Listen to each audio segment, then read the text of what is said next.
Selamat pagi, selamat datang pada ibadah pada pagi hari ini. Atas nama Badan Pengurus Perki di Nederland dan Perki Amsterdam Zuidoost, kami mengucapkan selamat datang pada ibadah saat ini. Ibadah hari ini akan dipimpin oleh Bapak Pendeta Johannes Linandi. Kami mengucapkan selamat beribadah di tempat ini maupun di rumah masing-masing melalui siaran live streaming. Kepada semua jemaat umat Tuhan dan kepada mereka yang mengikuti ibadah saat ini. Pada saat ini kami mengundang Bapak Ibu untuk bangkit berdiri. Kita akan mendengarkan lagu pembukaan dari Kidung Jemaat 292 ayat 1 dan 3.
Shalom, jemaat yang dikasihi Tuhan, jemaat Perki Amsterdam Zuidoost dan jemaat Perki lainnya. Senang bisa berada bersama-sama dengan Bapak Ibu saudara sekalian untuk melayani pada kebaktian ini. Dan biarlah Tuhan menyertai kita di dalam ibadah kita ini. Geliefde gemeente van de Heer Jezus Christus, broeders en zusters van Perki Amsterdam Zuidoost. En waar u ook bent, ook als u thuis deze livestreaming volgt. Mogen de Heer met ons zijn en deze dienst zegenen. We willen deze dienst beginnen met het belijden dat onze hulp in de naam van de Heer is, die hemel en aarde gemaakt heeft, die trouw blijft tot in eeuwigheid en hij laat nooit los het werk van zijn handen. Pertolongan kita adalah dalam nama Tuhan yang menjadikan langit dan bumi, yang tetap setia untuk selama-lamanya dan yang tidak pernah meninggalkan perbuatan tangannya. Genade zij u en vrede van God onze Vader en van de Heer Jezus Christus. Kasih karunia dan damai sejahtera dari Allah Bapa kita dan dari Tuhan kita Yesus Kristus menyertai saudara sekalian. Amin. Silakan duduk.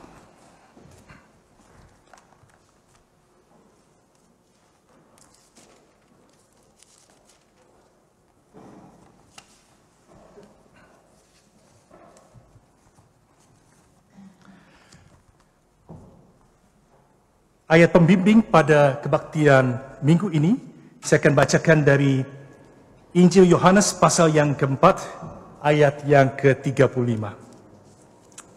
Yohanes 4 vers 35.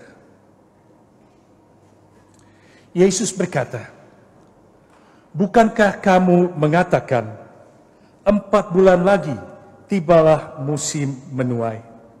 Tetapi aku berkata kepadamu, lihatlah sekelilingmu, dan pandanglah ladang-ladang yang sudah menguning dan matang untuk dituai." De oogst is klaar. Zijn er ogen die dat kunnen zien? Mari kita bersama menghadap Tuhan untuk memohon pengakuan dosa. Mari kita berdoa. Allah Bapa yang penuh kasih, kami mengucap syukur ya Tuhan, pada minggu ini kami boleh datang sebagai jemaat-Mu, datang di hadapan-Mu. Tuhan, kami mengucap syukur untuk kasih setia-Mu, untuk anugerah-Mu yang begitu besar yang Kau nyatakan dalam kehidupan kami. Kami mengucap syukur karena Engkau Tuhan yang setia, Engkau yang melihat dunia yang penuh dengan keretakan, tetapi Engkau datang untuk membawa kasih-Mu di dalam anak-Mu Yesus Kristus. Anugerah-Mu yang tidak dapat kami bayangkan. Tuhan, kami bersyukur karena kami boleh hidup sebagai anak-anak Tuhan, yang boleh hidup dari kasih-Mu dan pemeliharaan-Mu. Demikian juga pada minggu ini. Kalau kami melihat situasi di dunia ini yang tidak menentu, secara khusus dalam situasi pandemi corona ini. Tetapi Tuhan, kami tahu Engkaulah batu karang yang teguh. Kami dapat menemukan keteguhan, menemukan perlindungan di dalam Engkau. Ya Tuhan, kami datang kepadamu. Kami mengucap syukur untuk pemeliharaan-Mu tiap-tiap hari, untuk kekuatan dan kesehatan yang Engkau berikan. Ya Tuhan, kami datang kepadamu dengan segenap diri kami. Engkau mengenal kami. Karena itu kami berdoa Tuhan, kami membuka hati kami di hadapan Tuhan. Tuhan, ampunilah dosa dan kesalahan kami di dalam perkataan, di dalam pikiran, di dalam perbuatan.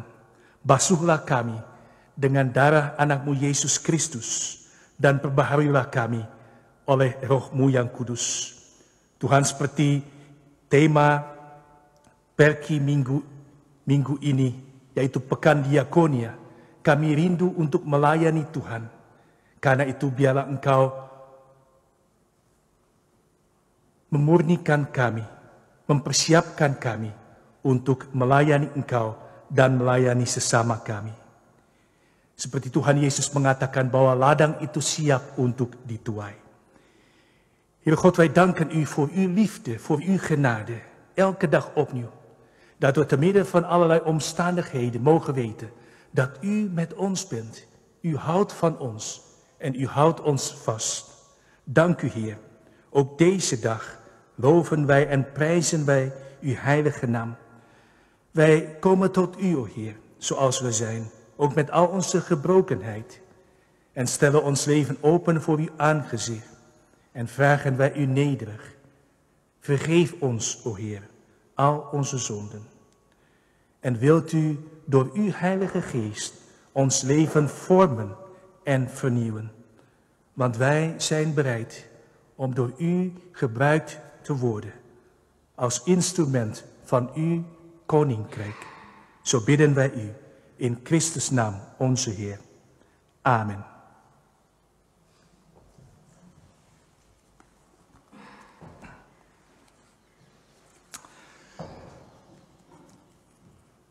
Sebagai petunjuk hidup baru, saya bacakan dari 1 Korintus 15, ayat yang ke-58.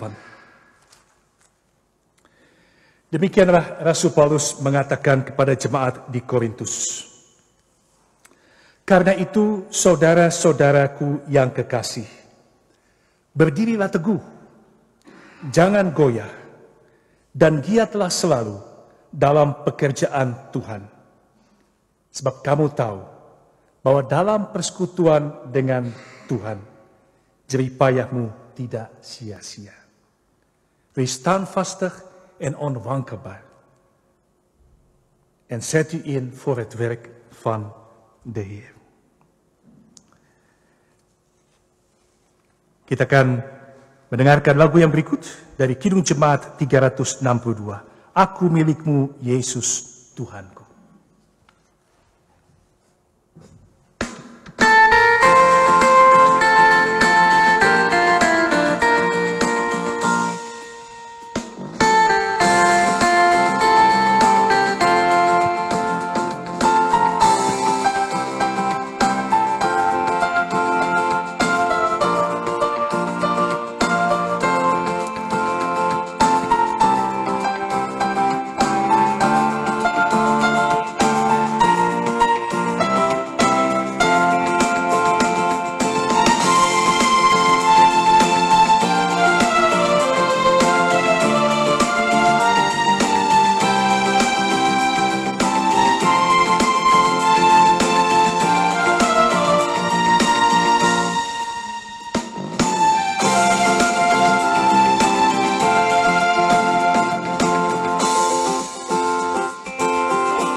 Mari kita berdoa memohon bimbingan Roh Kudus sebelum kita membaca dan merenungkan firman Tuhan. Mari kita berdoa.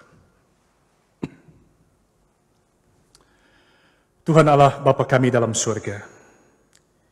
Ya Tuhan, di tengah keadaan dunia yang tidak menentu, firman-Mu itu memberikan kekuatan. Firman-Mu memberikan peneguhan. Dan firman-Mu menunjukkan jalan yang Engkau tunjukkan kepada umat-Mu. Ya Tuhan, demikian juga dengan gereja-Mu di segala abad dan segala tempat. Ada waktu di mana gereja-Mu mengalami kemajuan, ada waktu di mana gereja-Mu mengalami kesulitan. Pada waktu jemaat-Mu mengalami penganiayaan atau situasi-situasi dalam dunia ini di mana jemaat-Mu tidak bisa berkumpul bersama. Tetapi Engkau adalah Tuhan yang sama, yang mau berfirman kepada umat-Mu. Karena itu Tuhan, kami mengucap syukur, baik kami di gereja maupun kami yang di rumah, kami boleh bersama-sama duduk di bawah kaki-Mu untuk mendengarkan firman-Mu. Kami rindu ya Tuhan, karena firman-Mu adalah pelita bagi kaki kami. Ya Roh Kudus, Engkau yang sudah mengilhamkan firman-Mu, berbicaralah kepada kami. Pakailah hamba-Mu dengan segala keterbatasannya untuk menjadi saluran berkat-Mu. Heer God, wij vragen u nederig. Spreek tot ons, o Heer, door uw Heilige Geest. Amen.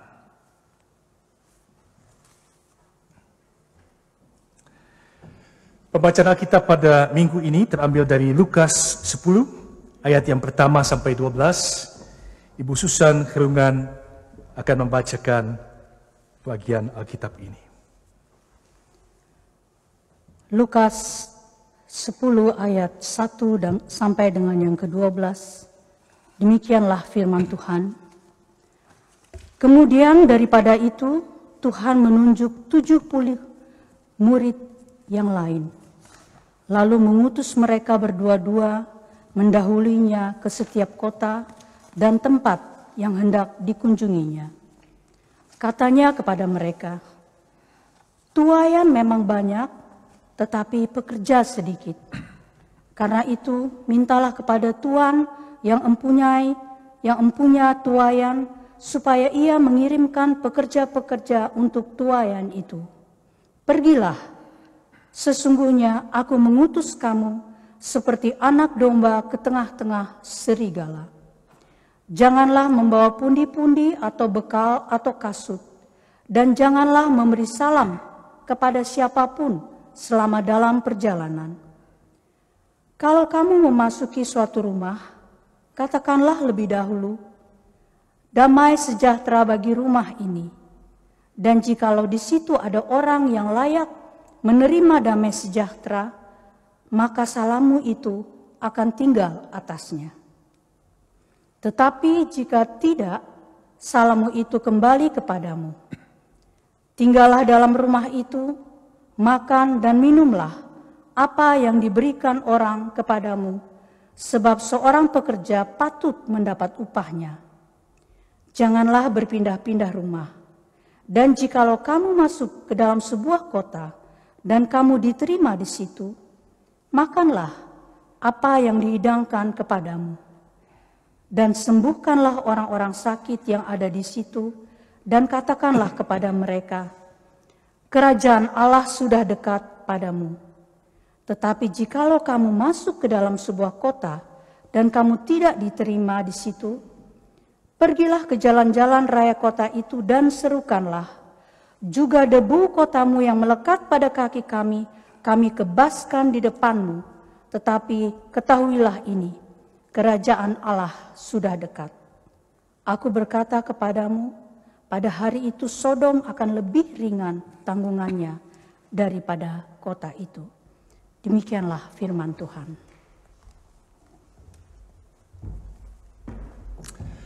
Berbahagialah setiap orang yang mendengarkan firman Tuhan dan memeliharanya dalam kehidupannya. Haleluya. Jemaat yang dikasihi Tuhan, kita memasuki pekan diakonia di Perki, Nederland. Mungkin saudara mengenal permainan ini. Saya akan bepergian dan saya membawa apa? Ini permainan menghafal yang dimainkan oleh beberapa orang. Pemain pertama mengatakan kalimat saya akan bepergian dan saya membawa. Ini saya mainkan biasa dengan anak-anak waktu anak-anak masih kecil. Kalau liburan naik mobil itu bisa berjam-jam. Mereka kalau tidak voelt zich vervelend, kemudian mereka main dan biasanya kita mulai. Misalnya ada yang bilang, saya bepergian dan saya membawa koper. Kemudian yang kedua mengulang, saya bepergian dan saya membawa koper, kemudian spekuk. Nah, kemudian yang ketiga mengulang, saya akan bepergian dan saya membawa apa tadi? Koper, spekuk, dan rice cooker. Dan seterusnya. Dengan cara ini maka barisan kata-kata menjadi semakin panjang. Dan ini terus terjadi sampai seorang pemain salah menyebutkan benda-benda yang telah disebutkan. Urutannya juga harus tepat. Dan ini permainan favorit kami waktu kedua putra kami masih kecil. Dan sama seperti permainan ini, kalau kami liburan, kami selalu kebanyakan membawa barang. Hanya saja liburan musim panas yang 2 tahun lalu, 2019, kami tidak membawa rice cooker. Memang ini bukan waktunya liburan, tetapi mungkin dengan permainan ini kita bisa mempersiapkan diri kalau corona sudah berakhir, apa yang kita mau bawa untuk liburan. Yesus mengutus 72 murid. Di dalam Alkitab bahasa Indonesia 70 murid. Mereka diutus untuk memberitakan kabar baik tentang kerajaan Allah. Mereka akan pergi. Dan apa yang mereka bawa? Apakah semua dengan urutan seperti itu? Tidak. Tidak ada. Bahkan Yesus tidak mengizinkan mereka membawa apa-apa. Mengapa? Mari kita lihat dulu 72 murid ini. Dalam beberapa manuskrip tertulis 70. Seperti dalam Alkitab terjemahan baru. Sementara di dalam Alkitab NBV itu manuskrip yang isinya 72. Itu sebenarnya mengingatkan kita kepada 70 tua-tua yang ditetapkan untuk membantu Musa. Kita ingat waktu itu Musa kerja sendiri, kemudian ayah mertuanya katakan, Musa, kamu akan burn out. Cari orang untuk menolong kamu. Dan akhirnya ada 70 tua-tua yang membantu Musa. Dan sebenarnya ada 2 lagi. Yaitu yang bernama Eldad dan Medad. Silakan dibaca di kitab Bilangan 11. Di situ ada Eldad dan Medad yang tidak ikut pergi ke kemah. Jadi ada masalah dengan 2 orang ini. Tetapi waktu itu roh Tuhan turun bukan hanya kepada 70 orang itu, tetapi juga kepada 2 orang ini. Yang mungkin secara peraturan gereja berbeda dengan pandangan yang mayoritas. Semua pengikut Tuhan, semua 72 itu dipenuhi dengan roh Allah. Demikian juga kita melihat bahwa Yesus mengutus 72 murid. Kita tahu bahwa Yesus mempunyai murid 12, namanya juga pasti Bapak Ibu hafal, itu kita kenal. Tetapi itu disebut lingkaran dalam. Tetapi ada lagi lingkaran luar dari murid-murid, yaitu yang berjumlah 72 orang ini. Kenapa? Karena pekerjaan di ladang Tuhan itu begitu besar untuk dikerjakan hanya oleh 12 murid ini. 12 murid ini sebelumnya sudah diutus di pasal sebelumnya. Sekarang giliran yang 72 murid ini. Mereka akan pergi mengunjungi kota dan desa di Galilea. Mereka akan mempersiapkan kedatangan Yesus yang akan datang ke sana, yang akan menuai orang-orang bagi kerajaan Allah. Jadi mereka melakukan survei pekerjaan persiapan. Mereka diutus dua-dua. Mengapa? Supaya mereka itu satu tim. Mereka bisa saling menolong. Kalau yang satu jatuh, bisa membangunkan yang lain. Bisa mendukung dan menolong di dalam perjalanan. Yesus katakan tuaian itu banyak, tetapi pekerjanya sedikit.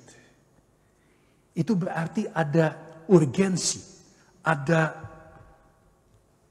urgensi yang tidak bisa ditunda-tunda. Lakukan segera, kata Yesus. Kenapa? Karena kalau ladang itu sudah menguning, para pekerja itu hanya mempunyai beberapa hari untuk menuai. Kalau ditunda-tunda, maka tuaian itu akan rusak.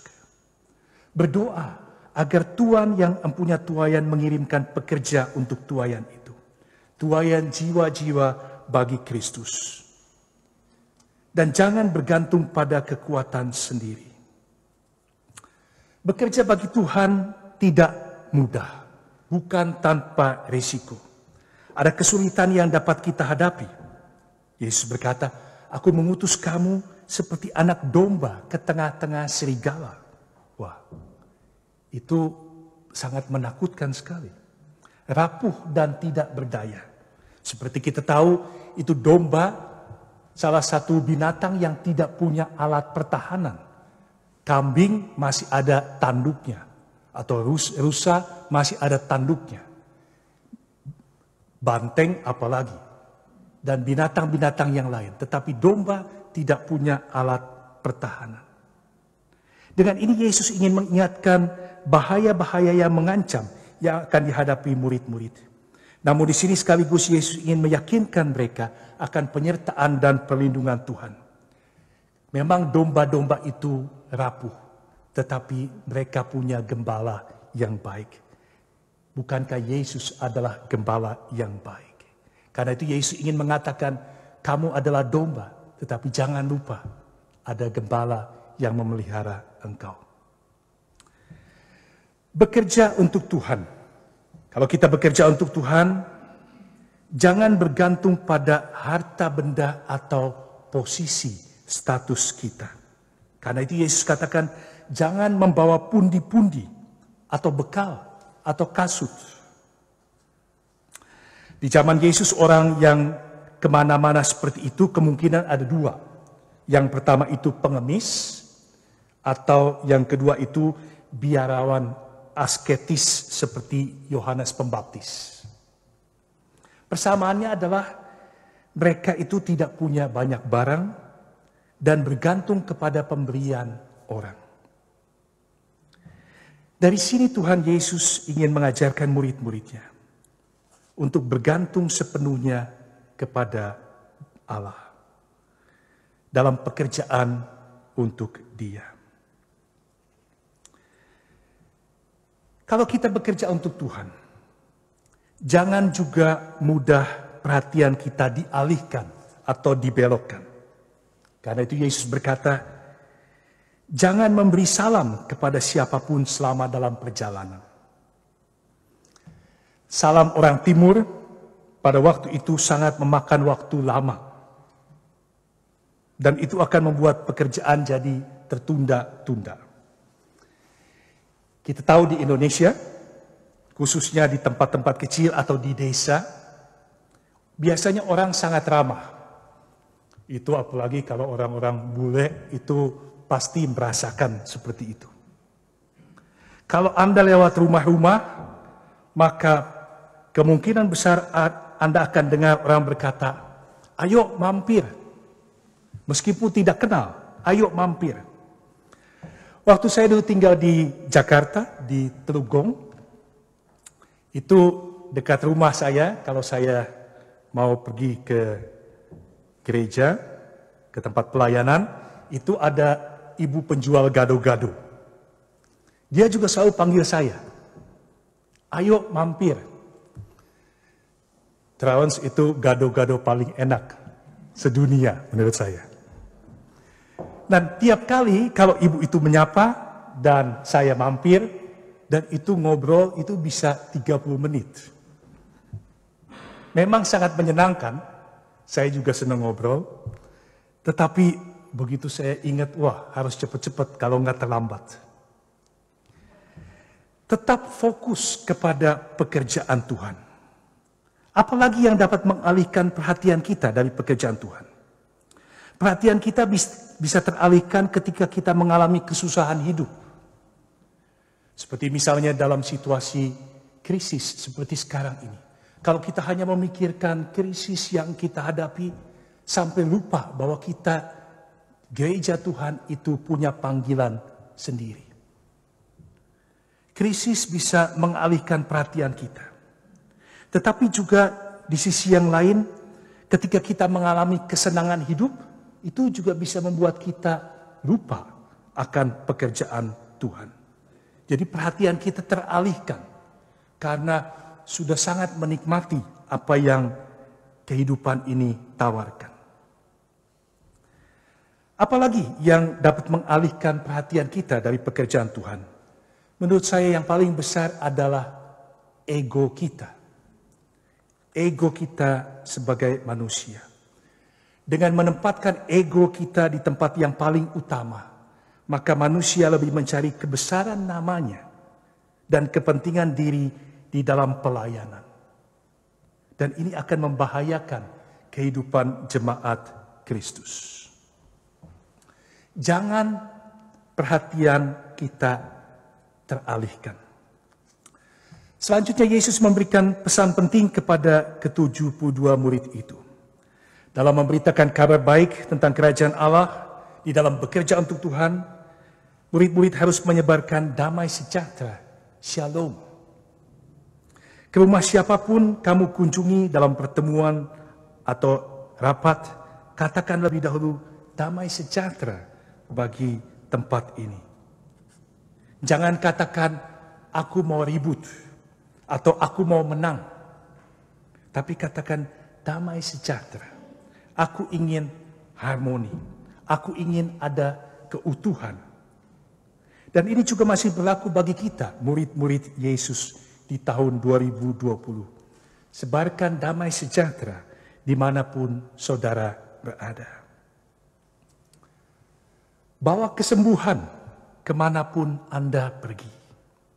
Sembuh artinya orang menjadi baik kembali, menjadi pulih. Orang bisa bertumbuh kembang kembali. Penyakit fisik disembuhkan oleh 72 murid Yesus pada waktu itu. Bukan itu saja. Ketika mereka kembali kepada Yesus, mereka sangat antusias karena hasil yang mereka dapatkan jauh lebih besar dari yang mereka pikirkan. Bahkan setan-setan takluk kepada mereka demi nama Tuhan Yesus.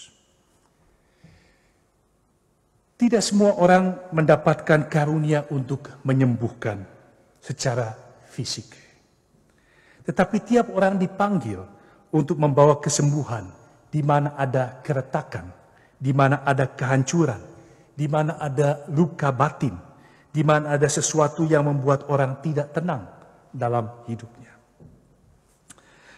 Mulai minggu ini Jemaat Perki memasuki Pekan Diakonia. Di tengah situasi pandemi corona ini, pelayanan diakonia gereja dan persekutuan Kristen sangatlah penting. Ada hal-hal yang sulit kita lakukan sekarang di masa gedeeltelijk lockdown ini. Kita sulit mengunjungi secara fisik. Namun ada banyak yang masih bisa kita lakukan. Kita bisa menelepon, kita bisa video call, kita bisa kirimkan kartu, bunga, kirimkan renungan lewat email, lewat app. Kita bisa kirimkan makanan. Saya mengingat tante saya di Indonesia, itu selama pandemi corona ini, dia banyak bersama dengan teman-teman SMP-nya dulu, itu masak dan membagikan makanan kepada orang-orang yang membutuhkan di sana. Saya membayangkan sementara di sini saya dikirimkan makanan oleh anggota jemaat.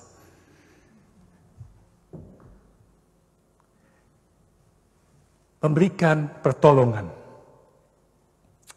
Juga menolong keluarga atau orang yang membutuhkan di Indonesia. Setelah kedelai lockdown ini, kita bisa mengunjungi orang lagi. Dalam mengunjungi, kita juga tidak harus banyak berkata-kata. Kadang cukup dengan hadir di tengah mereka.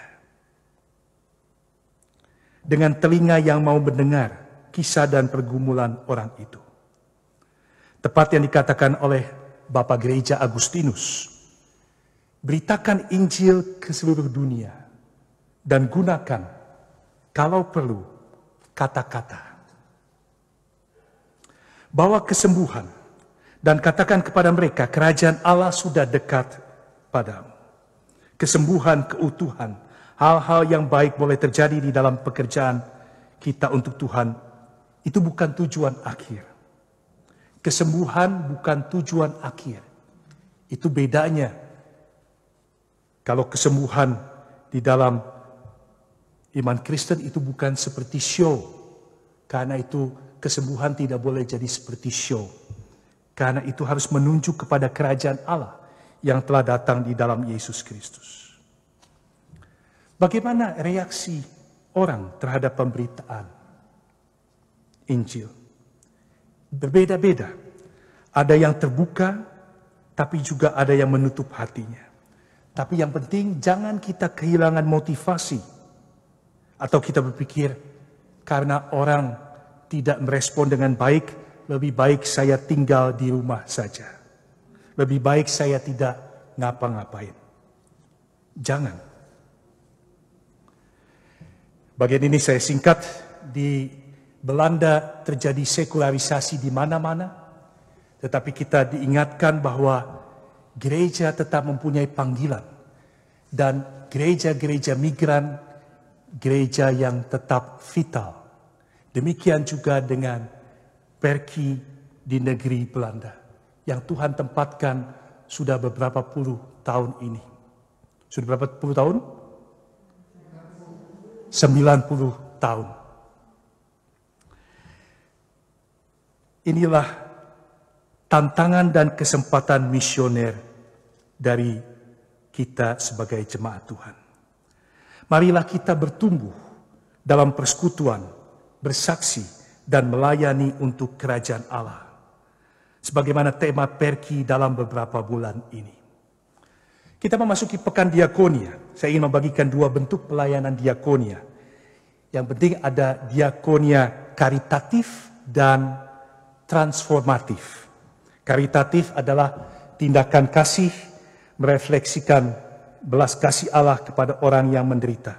Kita lakukan ini misalnya kita menolong orang yang susah, orang yang sakit, kita mengunjungi orang yang di penjara, memberi kepada janda dan anak yatim piatu, memberi makan tunawisma, menolong korban bencana alam, dan sebagainya. Itu karitatif, karena mereka membutuhkan pada waktu itu, kita berikan. Tetapi ada bentuk yang kedua, yaitu transformatif. Dengan tindakan kasih ini, orang yang ditolong mengalami transformasi kehidupan. Mereka tidak bergantung kepada kita, tapi bisa hidup mandiri, bahkan selanjutnya mereka bisa menolong orang lain juga. Bisa menolong keluarga mereka, bisa membangun desa mereka, bisa membangun komunitas mereka, dan seterusnya. Untuk itu yang perlu dibekali adalah kita menolong dengan pendidikan, pelatihan, keterampilan. Misalnya program beasiswa anak sekolah. Kalau kita memberikan beasiswa kepada anak sekolah dari sekolah dasar sampai SMA misalnya, sampai kuliah. Apa yang bisa dia lakukan nanti untuk keluarga dan masyarakatnya. program adopsi desa, mikrokredit, beternak ayam, dan sebagainya. Diakonia karitatif yang kita berikan adalah ikan. Karena mereka membutuhkan waktu itu. Tapi kita kasih hari ini ikan, sebentar lagi habis. Tapi kalau diakonia transformatif yang kita berikan bukan ikan, tapi alat pancing. Dan kita ajari orang itu untuk memancing. Bahkan kalau hasilnya sudah dapat, kita ajari untuk memasak ikan. Misalnya apa? Ikan asam manis, pepesan, pepesan ya jangan lupa. Panada, sushi. Jadi hasilnya bisa dijual. Dalam diakonia karitatif, orang yang kita tolong itu dilihat sebagai objek belas kasih. Tapi diakonia transformatif, orang yang kita tolong itu kita jadikan sebagai mitra kerja. Mereka diikutsertakan berusaha untuk keluar dari masalahnya. Dan mereka tidak dibuat atau dibiarkan bergantung kepada kita. Jemaat yang dikasihi Tuhan, bagaimana pelayanan diakonia kita? Seperti apa karya-karya diakonia kita? Sudahkah kita memberdayakan orang yang kita bantu? Sudahkah mereka mengalami transformasi? Tuhan Yesus mencari pekerja. Karena tuaian itu banyak. Ada urgensi di sini. Jangan tunda-tunda. Yesus mencari pekerja-pekerja untuk pelayanan kerajaannya. Yang tidak mengandalkan kekuatan sendiri. Yang tidak bergantung pada harta milik atau statusnya. Yang bersedia menanggung resiko. Yang yakin akan penggembalaan Tuhan. Yang yakin akan perlindungan dan pemeliharaan Tuhan. Yang membawa damai sejahteranya. Membawa kesembuhan dimanapun ia dipanggil. Apakah Anda, saudara dan saya, seorang yang mendengarkan panggilan Tuhan itu dan berkata, ini aku ya Tuhan, utuslah aku mau melayani Engkau. Amin.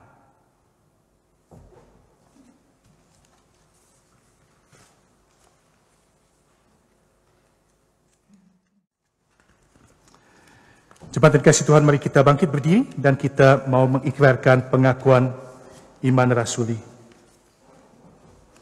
Bersama dengan gereja segala abad dan tempat, marilah kita mengikrarkan pengakuan iman rasuli yang berbunyi demikian.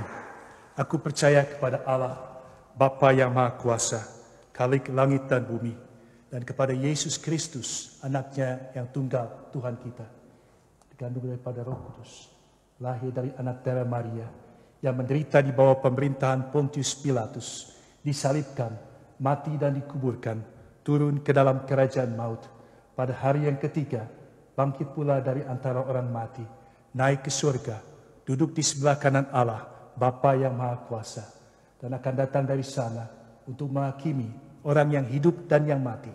Aku percaya kepada Roh Kudus, gereja yang kudus dan am, persekutuan orang kudus, pengampunan dosa, kebangkitan daging, dan hidup yang kekal.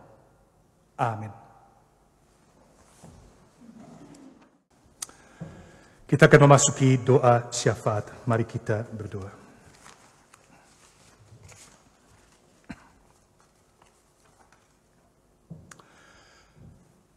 Ya Tuhan, kami mengucap syukur karena Tuhan Yesus mau memakai kami di ladang pelayanan. Tuhan, arahkanlah pandangan kami ke ladang-ladang yang sudah menguning dan siap untuk dituai. Biarlah kami tidak hanya memikirkan kesulitan yang ada di depan kami, tetapi boleh memandang pekerjaan Tuhan yang harus dilakukan. Tuhan, inilah kami, dan biarlah pada minggu-minggu diakonia ini kami boleh bertumbuh sebagai jemaat-Mu, jemaat Perki di negeri Belanda. Biarlah kami boleh bersama-sama melayani Engkau di dalam kerajaan-Mu. Tuhan, kami berdoa, biarlah kami boleh melakukannya, menerapkan firman-Mu, sehingga banyak orang yang diberkati melalui kehidupan dan pelayanan kami. Kami berdoa Tuhan untuk gereja di seluruh dunia, untuk penginjilan, untuk para pendeta dan hamba Tuhan dan keluarganya.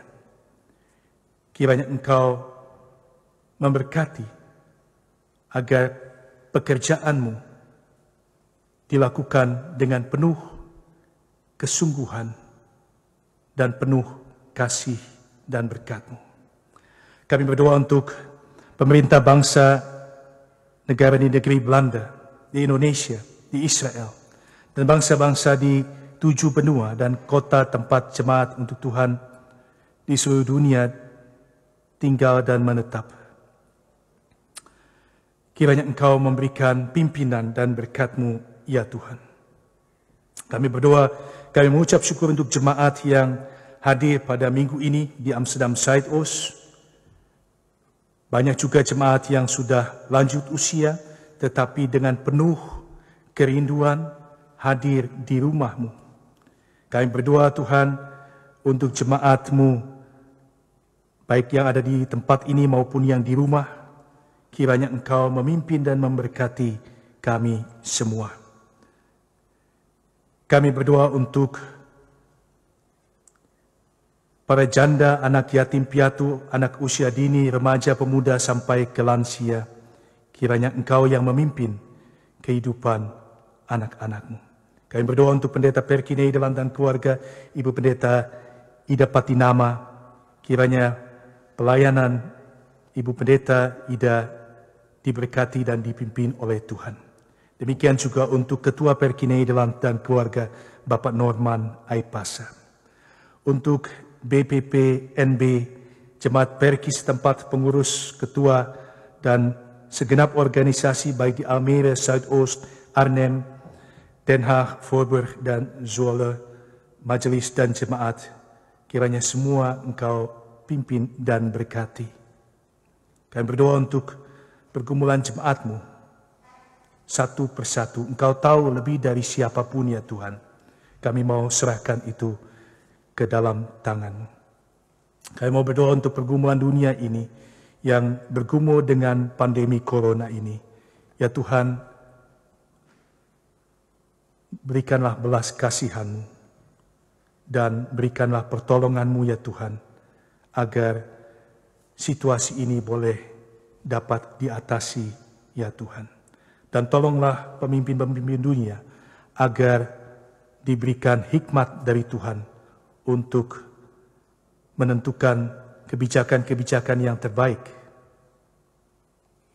Dan kami berdoa, biarlah setiap orang mematuhi peraturan-peraturan yang ada. Kami berdoa, biarlah vaksin yang ditunggu-tunggu boleh datang dan kami boleh melanjutkan kehidupan kami. Tuhan, kami mengucap syukur sebagai jemaat-Mu, kami boleh membawa kehidupan kami dan juga kami boleh memberikan persembahan kami. Persembahan kami untuk pekerjaan jemaat-Mu, untuk pelayanan. Kalau kami membawa persembahan nanti, biarlah Engkau berkati. Untuk kebaktian minggu depan, kami juga serahkan kepadamu. Tuhan, inilah doa kami, dan kami mengucap syukur karena Engkau Tuhan yang mau mendengar doa kami. Kami bawa doa kami di dalam nama Tuhan kami Yesus Kristus yang telah mengajar kami berdoa. Bapa kami yang di sorga, dikuduskanlah nama-Mu, datanglah kerajaan-Mu, jadilah kehendak-Mu di bumi seperti di surga. Berikanlah kami pada hari ini makanan kami yang secukupnya, dan ampunilah kami akan kesalahan kami, seperti kami juga mengampuni orang yang bersalah kepada kami. Dan janganlah membawa kami ke dalam pencobaan, tetapi lepaskanlah kami daripada yang jahat. karena Engkaulah yang mempunyai kerajaan dan kuasa dan kemuliaan sampai selama-lamanya. Amin.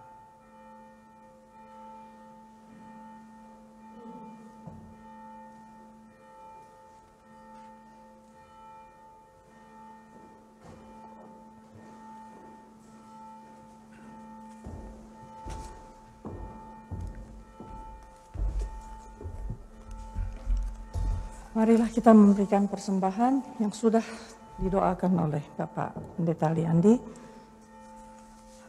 Berikanlah kepada yang Maha Tinggi berpadanan dengan apa yang Tuhan berikan kepadamu. Dengan mengingat firman Tuhan dari Ulangan 16 ayat yang 16b sampai dengan yang ke-17. Janganlah ia menghadap hadirat Tuhan dengan tangan hampa, tetapi masing-masing dengan sekedar persembahan sesuai dengan berkat yang diberikan kepadamu oleh Tuhan Allahmu. Hij mag niet met lege handen naar het heiligdom komen. Hij moet geven wat hij zich kan veroorloven, naarmate de Heer hem heeft gezegend. Bagi jemaat yang mengikuti online dapat memberikan persembahannya melalui rekening perki setempat. Terima kasih.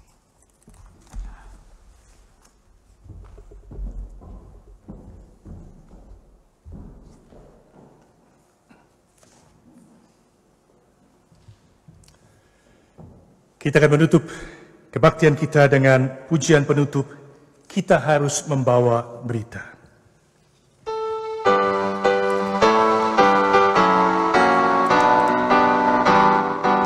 Mari kita bangkit untuk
Jemaat yang dikasihi Tuhan, seperti lagu yang kita nyanyikan, biarlah kita membawa berita tentang kasih dan anugerah Allah di dalam Tuhan kita Yesus Kristus. Dan biarlah kita terus melayani Tuhan, khususnya di dalam pekan-pekan diakonia ini.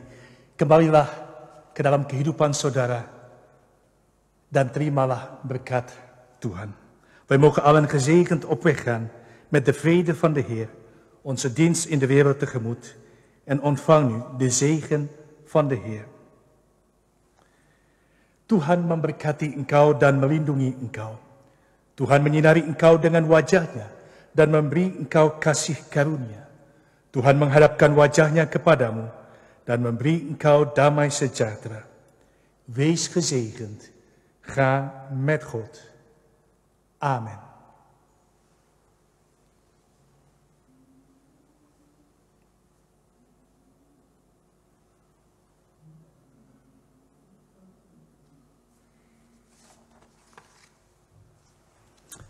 Ik wens u allen een gezegende zondag en een gezegende week toe. Tuhan memberkati di minggu yang baru ini.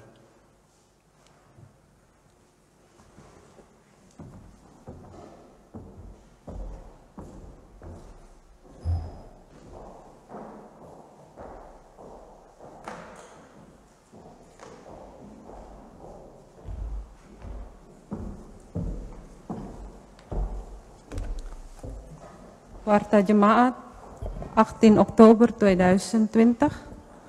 Atas nama Badan Pengurus dan Jemaat Perki Belanda, kami mengucapkan banyak terima kasih kepada Bapak Pendeta Yohanes Linandi yang telah memimpin ibadah pada hari ini. Tuhan Yesus memberkati. Ibadah hari Minggu tanggal 25 Oktober akan diselenggarakan oleh Perki Nederland bersama Perki Amsterdam Zuidoost dan akan dipimpin oleh Bapak Pendeta Surya Harefa. Ibadah ini juga akan diikuti secara online, linknya akan diumumkan kemudian. Anda dapat mengirim atau mentransfer persembahan syukur kolekte ke Perki-Perki setempat. Bagi anggota Perki Amsterdam Zuidoost, Anda dapat mentransfer ke nomor rekening atas nama Perki Belmemeer di Amsterdam. Sekian warta jemaat minggu ini. Selamat hari Minggu. Tuhan Yesus memberkati.